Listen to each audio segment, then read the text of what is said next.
مدنی مذاکرے میں کیسا ہے نور چھایا مدنی مذاکرے میں کیسا ہے نور چھایا مدنی مذاکرے میں ہر دل ہے جگمگایا مدنی مذاکرے میں اعوذ باللہ من الشیطان الرجیم اللہ کی پناہ مانگتا ہوں میں شیطان مردود سے۔ بسم اللہ الرحمن الرحیم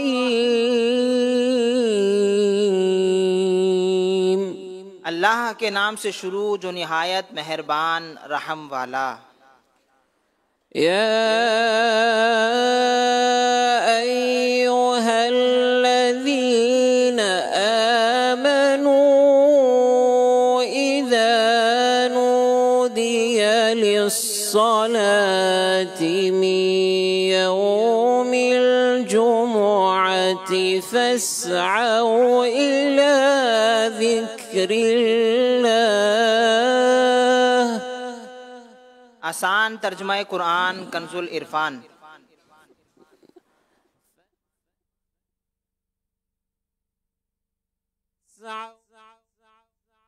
ذکر اللہ وذروا البیع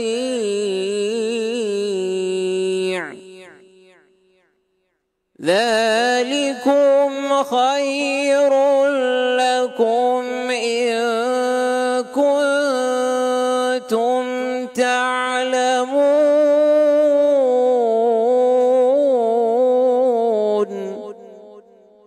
آسان ترجمہ قرآن کنز العرفان۔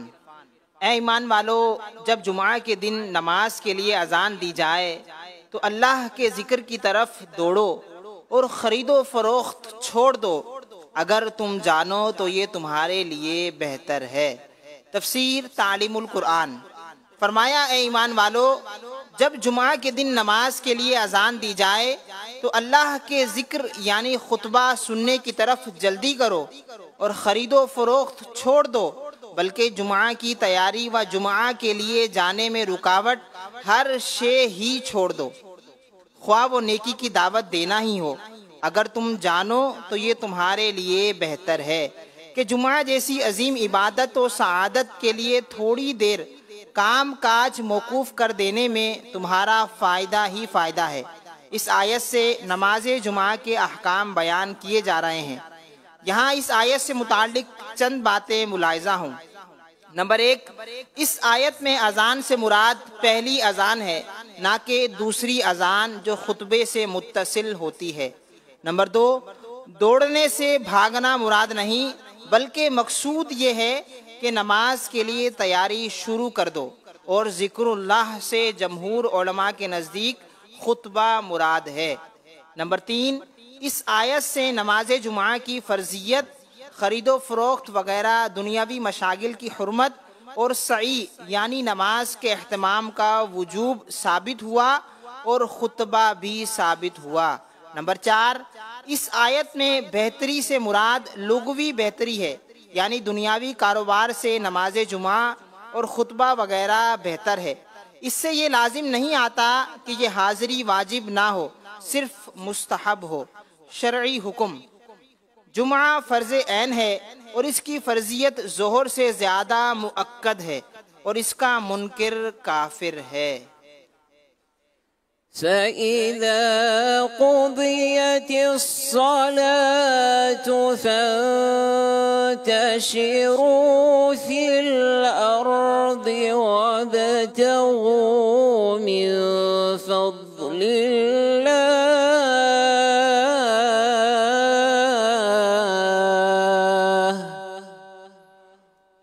واذكروا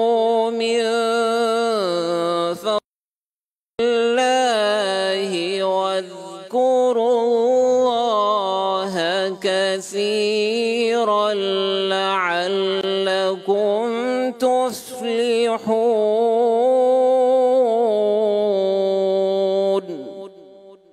آسان ترجمہ قرآن کنز العرفان۔ پھر جب نماز پوری ہو جائے تو زمین میں پھیل جاؤ اور اللہ کا فضل تلاش کرو اور اللہ کو بہت یاد کرو اس امید پر کہ تم کامیاب ہو جاؤ۔ تفسیر تعلیم القرآن۔ فرمایا کہ جب نماز پوری ہو جائے تو اب تمہارے لیے جائز ہے کہ معاش کے کاموں میں مشغول ہو جاؤ، یا علم حاصل کرنے، مریض کی عیادت کرنے یا ان جیسے دیگر کاموں میں مشغول ہو کر نیکیاں حاصل کرو، اور نماز کے علاوہ بھی ہر حال میں اللہ تعالیٰ کو یاد کیا کرو تاکہ تمہیں کامیابی نصیب ہو۔ اہم باتیں۔ نمبر 1، جمعہ کی نماز کے بعد کاروبار کرنا منع نہیں، ممانعت صرف جمعے کے لیے ہے، البتہ جمعہ کے دن نیکیوں کا ثواب بڑھ جاتا اور عصر سے مغرب قبولیت دعا کا وقت ہے، تو کام کاج کی بجائے عبادت میں مشغولی بہت بہتر ہے۔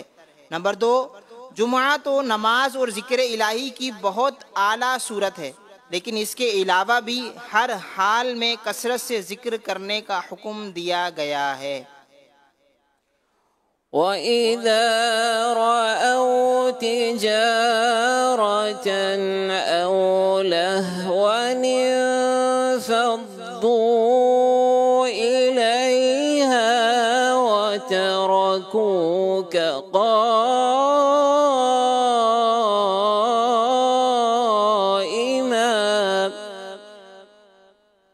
قُلْ مَا عِندَ اللَّهِ خَيْرٌ مِّنَ اللَّهْوِ وَمِنَ التِّجَارَةِ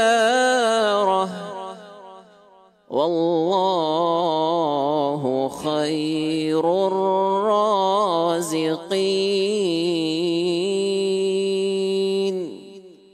آسان ترجمہ قرآن کنز العرفان۔ اور جب انہوں نے کوئی تجارت یا کھیل دیکھا تو اس کی طرف چل دیے اور تمہیں کھڑا چھوڑ گئے، تم فرماؤ جو اللہ کے پاس ہے وہ کھیل سے اور تجارت سے بہتر ہے، اور اللہ بہترین روزی دینے والا ہے۔ تفسیر تعلیم القرآن۔ شان نزول۔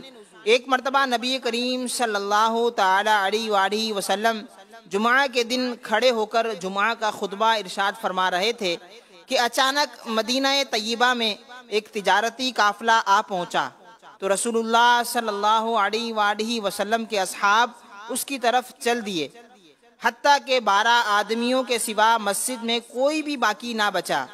اس وقت یہ آیت نازل ہوئی جس کا خلاصہ یہ ہے کہ اے حبیب، جب انہوں نے کسی تجارت کے بارے میں جانا یا کھیل کے بارے میں سنا تو اس کی طرف چل دیے اور آپ کے خطبے کی حالت میں منبر پر کھڑا چھوڑ گئے، آپ ان سے فرما دیں جو نماز کا اجر و ثواب اور نبی کریم صلی اللہ علیہ وآلہ وسلم کی خدمت میں حاضر رہنے کی برکت و سعادت ہے، جو در حقیقت اللہ تعالی کے پاس ہے، وہ کھیل اور تجارت سے بہتر ہے، اور چونکہ اللہ تعالی بہترین روزی دینے والا ہے اس لیے تم اسی کی طرف چلو اور اسی سے رزق طلب کرو۔ اہم باتیں۔ نمبر 1، جب یہ واقعہ رونما ہوا اس وقت بہت تنگی اور مہنگائی کا دور تھا، اور صحابہ کرام رضی اللہ عنہم اس خیال سے چلے گئے تھے کہ کہیں اجناس ختم نہ ہو جائیں۔ نیز اس آیت کے نزول سے پہلے اس طرح کے فعل سے کہیں منع بھی نہیں کیا گیا تھا، تو حکم کے نزول سے پہلے ایسا کرنا کوئی گناہ نہیں تھا۔ اسی لیے اس آیت میں اللہ تعالیٰ نے ان کی تربیت فرمائی کہ ایسا کرنا ان کی شان کے لائق نہیں، لہٰذا ان کے اس فعل پر کوئی اعتراض نہیں کیا جا سکتا۔ نمبر 2، اس سے ثابت ہوا کہ خطیب کو کھڑے ہو کر خطبہ پڑھنا چاہیے۔ صدق اللہ العظیم۔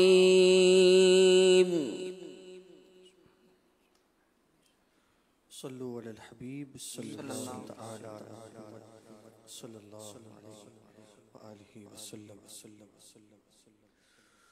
بلغ العلا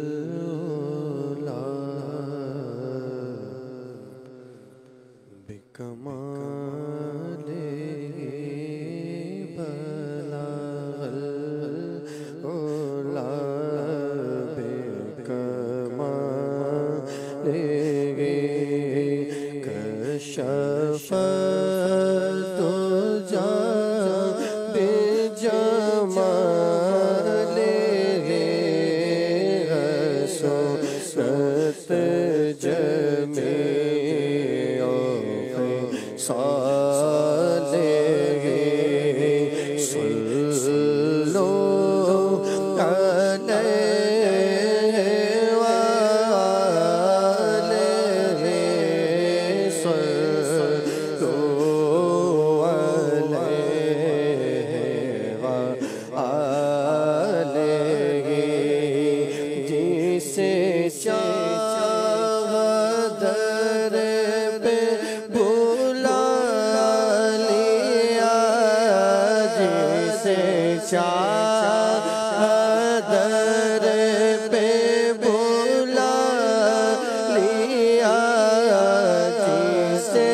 کرم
بن جائے اور حضور آپ جو کہہ دیں تو کام ہو جائے پھر جانب مدینہ روانہ غلام ہو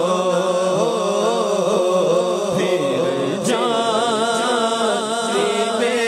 مدینہ روانہ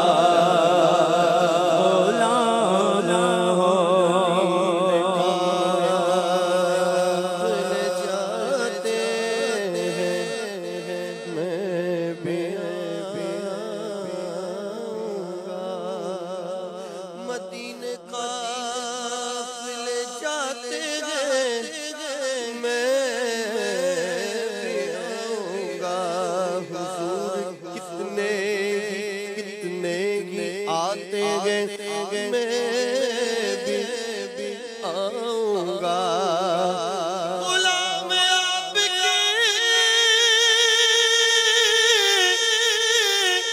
جتنے غریب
سبز گنبد کی دیکھ لوں بہاریں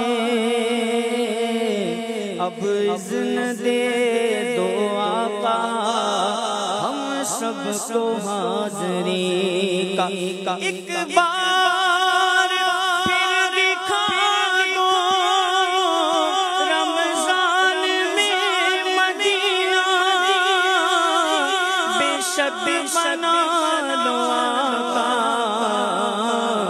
مہمان دو گھڑی کا پھر جانب مدینہ روانہ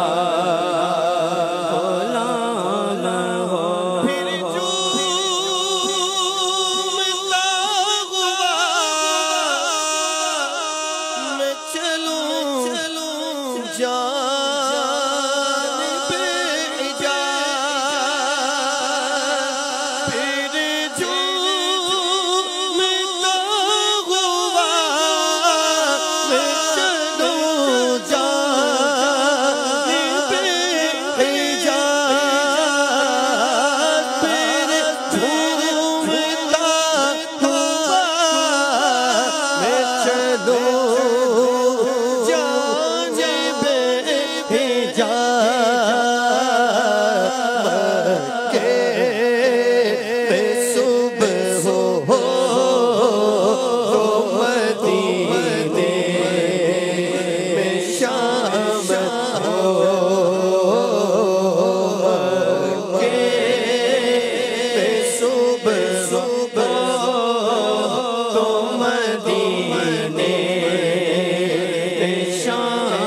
قدموں پہ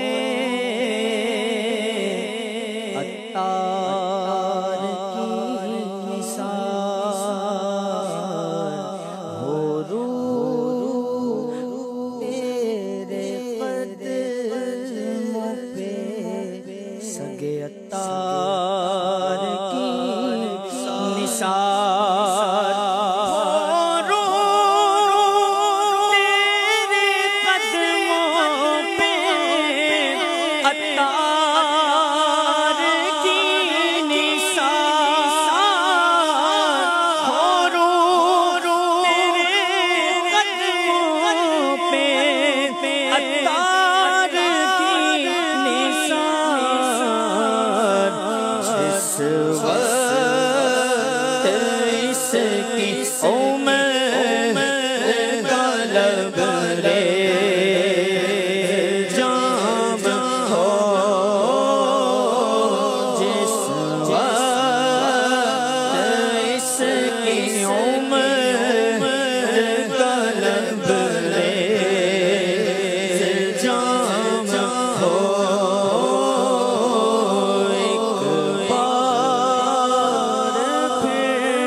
الحمد لله رب العالمين والصلاة والسلام على خاتم النبيين أما بعد فأعوذ بالله من الشيطان الرجيم بسم الله الرحمن الرحيم الصلاة والسلام عليك يا رسول الله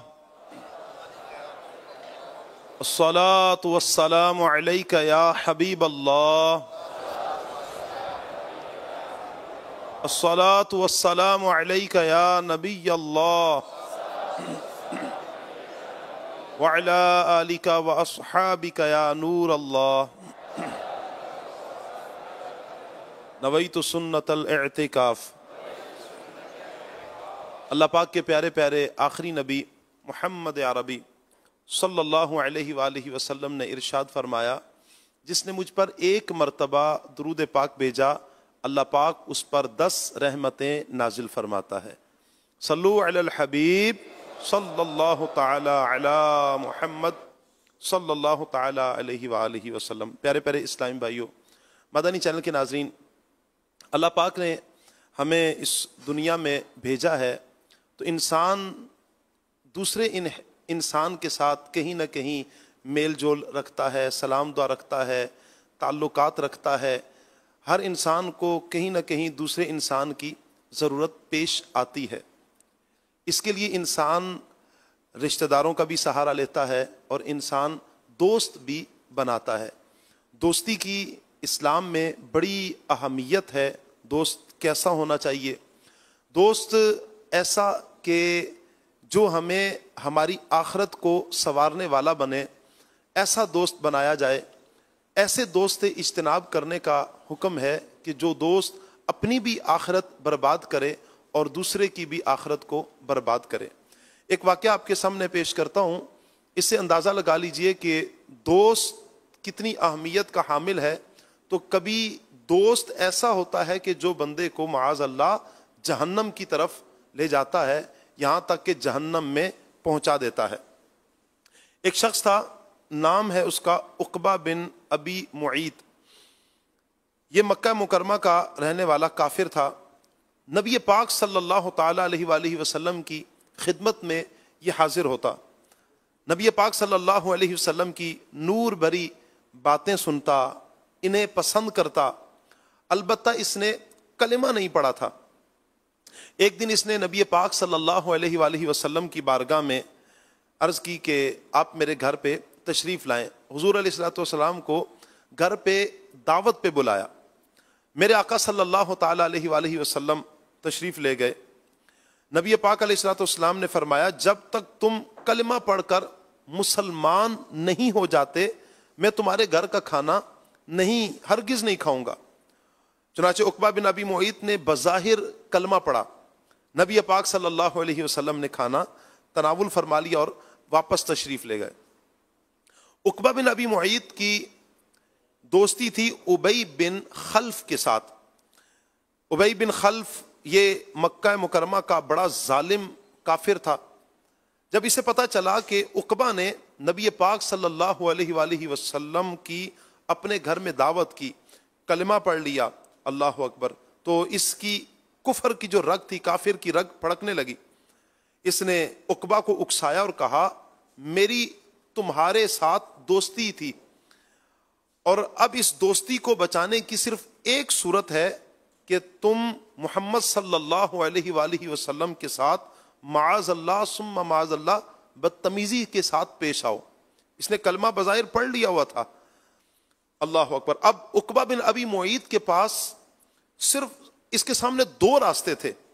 ایک راستہ وہ تھا کہ جو نبی پاک صلی اللہ علیہ وآلہ وسلم کے دامن کے ساتھ وابستہ ہونا تھا، دونوں جہانوں کی بھلائیاں ملنی تھیں، مگر افسوس کہ اس نے دوسرے راستے کا جو ایک کفر کا راستہ تھا، جہنم میں جانے والا راستہ تھا، اس نے عقبہ بن ابی معیط نے کافر کی دوستی کو معاذ اللہ پسند کیا۔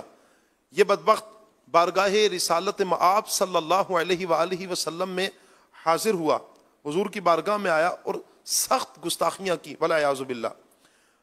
پارہ 19 سورہ فرقان کی یہ آیت کریمہ نازل ہوئی، وَيَوْمَ يَعُضُّ الظَّالِمُ عَلَى يَدَيْهِ يَقُولُ يَا لَيْتَنِي اتَّخَذْتُ مَعَ الرَّسُولِ سَبِيلًا يَا وَيْلَتَا لَيْتَنِي لَمْ أَتَّخِذْ فُلَانًا خَلِيلًا لَقَدْ أَضَلَّنِي عَنِ الذِّكْرِ بَعْدَ إِذْ جَاءَنِي وَكَانَ الشَّيْطَانُ لِلْإِنسَانِ خَذُولًا۔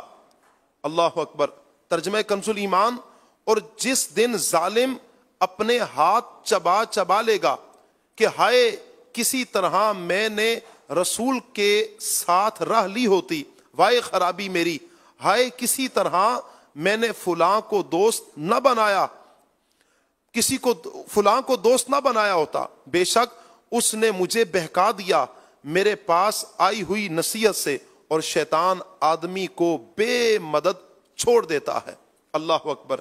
انسان کو جب بہت زیادہ حسرت ہوتی ہے، کیوں دانت چباتا ہے اور انگلیاں چباتا ہے، دانت کو پیستا ہے، جب انسان کو بہت غصہ آئے یا حسرت اور شرمندگی ندامت ہو، پھر بندہ اس کیفیت میں جاتا ہے، اپنے دانتوں کو پیستا ہے، اپنے ہاتھوں کو کاٹتا ہے۔ روز قیامت عقبہ بن ابی معیط کی یہی حالت ہوگی، اللہ اکبر۔ یہ حسرت کے ساتھ اپنے ہاتھوں کو کاٹے گا اور کہے گا اے کاش میں نے رسول اکرم صلی اللہ تعالی علیہ وآلہ وسلم کا ساتھ اپنایا ہوتا، کاش ان کی پیروی میں جنت اور نجات کا راستہ اختیار کیا ہوتا، ہائے میری بربادی، کاش میں نے فلاں یعنی ابی بن خلف کو دوست نہ بنایا ہوتا۔ اللہ اکبر۔ پیارے پیارے اسلامی بھائیوں، غور کیجئے، عقبہ بن ابی معیط رسول اکرم صلی اللہ علیہ وسلم کی خدمت میں بیٹھا کرتا تھا، یہ نبی پاک صلی اللہ علیہ وسلم کی خدمت میں بیٹھتا، آپ علیہ الصلوۃ والسلام کی ہدایت بری باتیں سنا کرتا۔ اس نے آپ صلی اللہ علیہ وسلم کے کہنے پر کلمہ بھی پڑھ لیا تھا، اللہ اکبر، لیکن غلط دوستی نے اسے پھر سے جہنم کی طرف دھکیلا۔ اور اب ہم اپنے متعلق پیارے پیارے اسلامی بھائیوں غور کر لیں، ہماری دوستی کن کے ساتھ ہے؟ ایسے افراد کے ساتھ جو جنت میں لے کر جانے والے ہیں، یا معاذ اللہ ایسے افراد کہ جو جہنم کی راہ کی طرف لے کر جانے والے ہیں۔ اللہ پاک سے دعا ہے اللہ ہمیں اچھے دوستوں کے ساتھ، اچھے ماحول، دینی ماحول کے ساتھ رہنا اور اچھے دوست بنانے کی توفیق عطا فرمائے، آمین، بجاہ طٰہٰ و یاسین صلی اللہ علیہ وسلم۔ صلو علی الحبیب صلی اللہ تعالی علی محمد صلی اللہ علیہ وسلم۔ یہ شب مبارک نجات والی، نہ رہنا تم رحمتوں سے خالی، براءتوں کے پیام لائی، نہ جائے خالی کوئی ہم کتابوں سے تو پڑھتے رہتے ہیں لیکن وہ صحبت کا اثر اور وہ ماحول کا اثر لینے کے لیے ہم یہاں آئے. میں بائی پروفیشن ٹیچر بھی ہوں. میں آج صبح کلاس میں اسپیشلی درس دے کے آیا ہوں. اہمیت بتائیے, اصل میں ہمیں جو ہے نا اجاگر کرنا ہے اپنی جو یوتھ ہے, اسپیشلی چھوٹے بچوں پہ کام کرنا ہے, انہیں اس رات کی قدر بتانی ہے. میں جو آیا اور بابا جی کی جو باتیں سنے مستفید ہو گیا. جو وقت گزرے ہے وہ تو میں سمجھتا ہوں کہ ویسٹ ہو کے ضائع ہو مجھ سے. ہم خوش نصیب سمجھتے ہیں اپنے آپ کو کہ اس بڑی رات مبارک رات میں ہم فیضان مدینہ آئے اور کچھ علم سیکھنے آئے ہیں. انشاءاللہ اس پہ عمل کرنے کی کوشش کریں گے. جو بات فیضان مدینہ میں وہ کسی میں بھی نہیں ہے, دل کو سکون ملتا ہے. اٹریکشن ہے بڑی. دعوت اسلامی ایک بہت اچھا ادارہ ہے. آج بڑی رات ہے, اس کی نسبت سے ہم یہاں پر آئے ہیں. ہم کچھ سیکھنے آئے ہیں تاکہ ہم سیکھ کے لوگوں کو بتانا چاہ رہے ہیں, دعوت آگے بڑھانا چاہ رہے ہیں. شب برات کی جو ساتھ ہوتی ہے وہ بخشش کے لیے, توبہ کے لیے, یہ بہت ضروری ہے. انسان کو جو ہے نا توبہ کرنی چاہیے آج کی رات. میں ابھی مدنی چینل دیکھ کے ہی آ رہا ہوں, وہاں پر میں یہ بیانات سن رہا تھا تو ایک شوق جیسا پیدا ہوا کہ قریب سے جاؤں, اس محفل میں بیٹھوں تاکہ اجتماعی دعا ہو, ذکر اذکار ہو, دل کو سکون ملے. یہاں پر آنے کا یہ فائدہ ہے کہ نوافل کی سعادت ملتی ہے. ایک سنت بھی انسان اگر اپنی زندگی میں اس کو اپنا لیتا ہے نا تو زندگی سنور جاتی ہے. تو ادھر سیکھنے سکھانے کو بہت کچھ ملتا ہے الحمدللہ. اور ان کی صحبت کیا ہی ملتی ہے کہ جب ان کو دیکھتے ہیں تو خود بخود ایک نیکی کرنے کا جذبہ ملتا ہے. آپ دیکھیں نا, ابھی بہت سارے لوگ ہوں گے جو باہر ہوٹلوں پہ بیٹھے ہوں گے, الٹی سیدھی باتیں کر رہے ہوں گے, گناہ کے کام کر رہے ہوں گے. اس سے بہتر یہاں اللہ کی راہ میں گزارے تو ثواب ہی ثواب ہے نا. سب سے جو خاص بات جو مجھے لگتی ہے وہ ایک اللہ کے ولی کی زیارت ہے یہاں پر, امیر علیہ سنت دامت برکاتہم اللہ. الحمدللہ میری پوری کوشش ہوتی ہے کہ میں مدنی مذاکرے میں حاضر ہوتا رہوں اور میں دوسروں کو بھی دعوت دیتا رہتا ہوں. نماز پڑھیں, اللہ کا ذکر کریں, اس میں ہی ہے جو بھی ہے. خوف خدا جتنا نصیب ہو اس بندے کو وہ کامیاب ہے. بالکل اس نوجوانوں کو جو اتنا تربیت کی جاتی ہے دینی ماحول میں, وہ یہی ملتا ہے ہمیں. امیر اہل سنت کے بارے میں بس یہ کہیں گے کہ انہوں نے لاکھ جوانوں کی جوانیاں جو ہے نا ان کو سدھار دی ہے. جو لوگ گھروں میں گزار رہا ہے, بزنس میں گزار رہا ہے, کہیں اور گزار رہا ہے, یقین جانو فیضان مدینہ چٹ کر اس طرح کا اچھے جگہ, اس طرح کا مستفید ہونے کا جگہ ہمیں نہیں مل پاتا. پورے سال ہم نے کتنے گناہ کیے ہیں, صلاۃ و تسبیح کی برکت سے ہمارے اللہ گناہ معاف کر دے اور ہمیں دوبارہ زندگی میں اچھے عمل کرنے کی توفیق دے دے. ایک اچھا ذہن بنتا ہے ماشاءاللہ. امیر اہل سنت کی تربیت, ان کی سوچ, لوگوں کی اصلاح کرنا, ہم ان سے بڑے متاثر ہیں. لوگوں کا دل نہیں دکھانا چاہیے, نماز قائم کرنی چاہیے اور جو ہے صلہ رحمی کرنی چاہیے. بس اچھا ہی سیکھنے کو ملتا ہے, یہاں سے اچھا ہی کچھ لے کے جاتے ہیں. دنیا جو ہے نا اس میں کچھ بھی نہیں ہے, جو کچھ ہے اللہ کے راستے میں ہے. اللہ کی رضا میں راضی رہو, رسول کی جو ہے نا اطاعت کرو. انہی محفلوں میں آئے, گھروں میں بیٹھنے سے کوئی فائدہ نہیں ہے. اب میں بھی بیٹھ سکتا تھا, میں بھی آیا ہوں وہاں سے ڈیوٹی کر کے, میں چلو تھکا ہوا ہوں, بیٹھ جاؤں گھر پہ, اچھا مدنی چینل پہ دیکھ لیتا ہوں. نہیں, ایک سائن آتا ہے, ہمیں اپنے اور اپنے لوگوں کی اصلاح کی کوشش کرنی ہے اور اسی وجہ سے آتے ہیں. اور یہی بات سیکھنے کے لیے ہم آتے ہیں کہ ہم اصلاح خود کریں اور ہم لوگوں کی بھی اصلاح کریں. اپورچونٹی ہے یہ ہمارے پاس, دعوت اسلامی کے ساتھ ہم اٹیچڈ ہو جائیں اور دعوت اسلامی کے ماحول کو جوائن کر لیں, اور اسی میں یہ ہمارے لیے جو ہے نا کامیابی ہے. رمضان میں اگر اللہ مجھے موقع دے تو میں اپنے پورے رمضان کے جو وقت ہے میں یہاں پہ گزار دوں.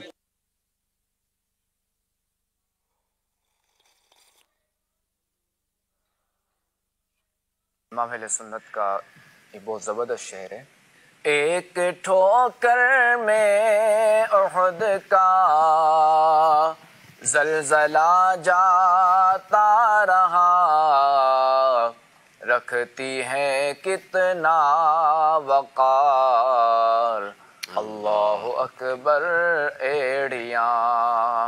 احد جی جی یہ مدینہ منورہ کا ایک پہاڑ ہے, ہائے ہائے ہائے, جو کہ جنتی پہاڑ ہے. اللہ اللہ اللہ اللہ.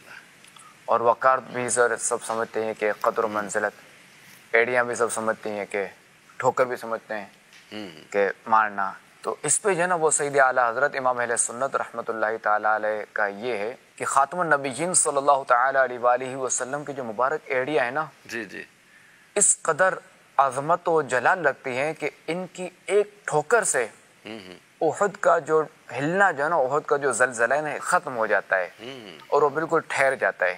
خاتم النبیین صلی اللہ تعالیٰ علیہ وآلہ وسلم مسلمانوں کے پہلے خلیفہ, دوسرے خلیفہ اور تیسرے خلیفہ کے ساتھ ایک بار جو ہے نا وہ احد شریف پر تشریف لے گئے. صحیح.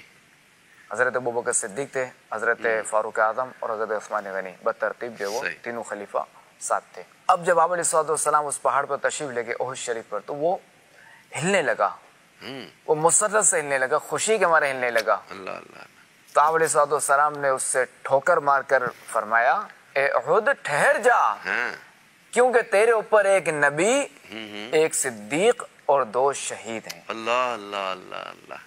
مفتی احمد یار خان نعیمی رحمۃ اللہ تعالی علیہ حدیث پاک شرح میں فرماتے ہیں کہ معلوم ہوا کہ اللہ کریم کے جو مقبول بندے ہیں وہ ساری خلقت یعنی شجر و حجر سب کے جو نا وہ محبوب ہوتے ہیں، پیارے ہوتے ہیں۔ شجر سے مراد درخت، درخت، ہاں، پتھر، پہاڑ سب کے وہ محبوب ہوتے ہیں۔ اللہ اکبر۔ یعنی کہ ہمارے آقا علیہ الصلوۃ والسلام، ہم تو ہمارے آقا کرتے ہیں نا، ہمارے محبوب ہمارے حبیب کہتے ہیں نا، ہمارے آقا ہمارے آقا، تو یہ ہمارے تو آقا ہیں ہی۔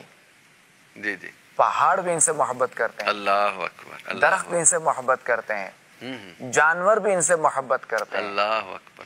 یہ ذرا اختیار مصطفیٰ ہے، بے شک۔ کہ ایک جنا طاقت مصطفیٰ یہاں کہیں گے کہ مصطفیٰ کریم صلی اللہ تعالی علیہ وآلہ وسلم کی ایک طرف طاقت ہے، جی جی جی، اور ایک طرف یہ کہ احد پہاڑ کی محبت ہے کہ یہ پہاڑ ہلنے لگا تو آپ علیہ الصلوۃ والسلام نے اسے ساکن کر دیا۔ اللہ اکبر۔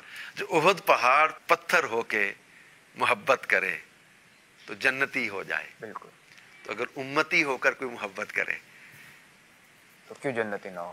اللہ اکبر کبیر۔ اللہ کریم ہمیں اس محبت پر استقامت عطا فرمائے، آمین۔ اسی پر ہمارا خاتمہ فرمائے، کہ یہی محبت ہے نبی کی محبت جو کہ جنت میں لے کے جائے گی، نجات کا ذریعہ بنے گی، پل صراط سے گزارے گی۔ اللہ اکبر۔ اور جس کے دل میں چونکہ محبت نہیں، محبت رسول نہیں، تو وہ بھی مسلمان نہیں ہو سکتا۔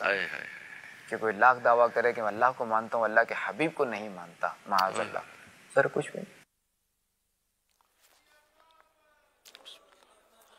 الحمد للہ رب العالمین والصلاة والسلام علی خاتم النبیین، اما بعد فاعوذ باللہ من الشیطان الرجیم، بسم اللہ الرحمن الرحیم، الصلاة والسلام علیک یا رسول اللہ وعلى آلك وصحابك يا حبيب الله، الصلاة والسلام عليك يا نبي الله وعلى آلك وصحابك يا نور الله، نويت سنة الاعتكاف۔ جب کبھی داخل مسجد ہونے کی سعادت پائے، اعتکاف کی نیت ضرور فرمائیں۔ نیت دل کے ارادے کو کہتے ہیں، دل ہی میں نیت کر لیجئے، میں نے سنت اعتکاف کی نیت کی۔ آپ معتکف ہو گئے، دل میں نیت حاضر ہوتے ہوئے زبان سے بھی کہہ لیجئے، زیادہ اچھا ہے۔ یاد رکھیے، مسجد میں کھانا پینا، سونا، سحری، افطار، آب زمزم شریف پینا، دم کیا پانی پینا، نیاز کھانا وغیرہ اسی صورت میں جائز ہوتا ہے جبکہ اعتکاف کی نیت کی ہو۔ نیت نہیں کی تھی تو افطار وغیرہ مسجد میں نہیں کی جا سکتی، البتہ اب نیت کر لیجئے، نہیں کیے تو، اور اب بے شک افطار وغیرہ بھی کر لیجئے۔ تام مناسب یہ کہ ثواب کے لیے اعتکاف کی نیت کی جائے اور کچھ ذکر و درود کر لیا جائے، چاہے تو 12 مرتبہ درود پاک پڑھ لیں، اب بھلے افطار وغیرہ کریں۔ صلو علی الحبیب صلی اللہ علیہ محمد۔ 1446 ہجری کے شعبان شریف کی آج 17ویں رات ہے۔ اس مناسبت سے رسالہ ضیاء درود و سلام سے فرمان آخری نبی صلی اللہ تعالی علیہ وآلہ وسلم نمبر 17۔ مجھ پر درود پاک کی کثرت کرو، بے شک تمہارا مجھ پر درود شریف پڑھنا تمہارے لیے پاکیزگی کا باعث ہے۔ صلو علی الحبیب صلی اللہ علیہ محمد۔